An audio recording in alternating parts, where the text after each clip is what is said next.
So, Carl, what everyone's talking about is this Cruz controversy today. Where does all of that stand right now? In limbo, and in some minds it may not be resolved for another 4 years and a few months. The Cruz campaign made it pretty obvious over the last few days that Cruz very much is thinking about his political futures and ambitions, and it still includes the White House, and might even be so in 2020, which means if Donald Trump were the president, he would offer a primary challenge to the incumbent commander-in-chief.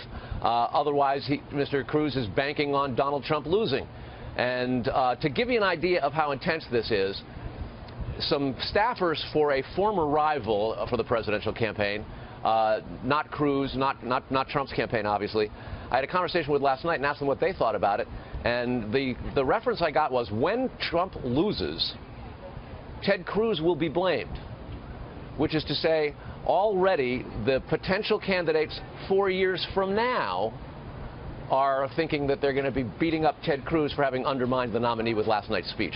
Pretty tough stuff. That's obviously what a lot of the delegates, what an awful lot of the Republican poobahs from around the country who are part of that delegation, congressmen and senators, all sort of shaking their heads in dismay, thinking that Ted Cruz, who was charged with shutting down the government without a plan to reopen it, and did some incredibly bold things that angered the Republican establishment over the course of his Senate career, has done it again, this time with the now nominated and soon to be accepting that nomination, Republican presidential candidate Donald Trump. John?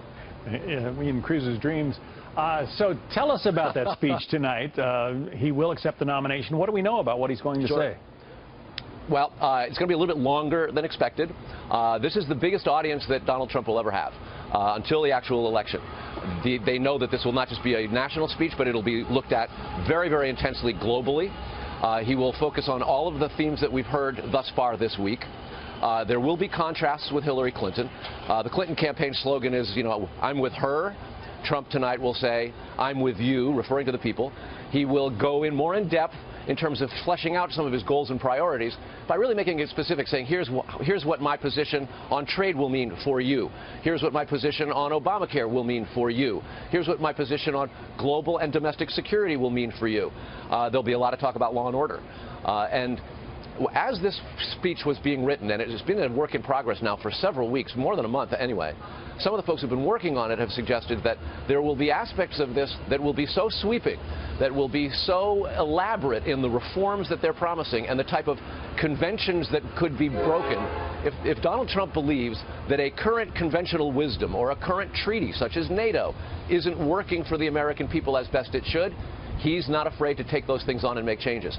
They suggested that it could be every bit as sweeping as some of Ronald Reagan's speeches back in the 80s when the Cold War was ending and the Soviet Union was collapsing. Pretty ambitious, but one thing that they are very excited about is taking advantage of the audience, recognizing that this is an opportunity for Trump to show more about what he stands for, how he plans to achieve it, and really lay forth the persona, the candidacy, and the direction for the general election, which is what convention acceptance speeches are about. John? He has shattered the norms of campaigning. He might do the same in the Oval Office, it sounds like. All right, Carl Cameron, thank you.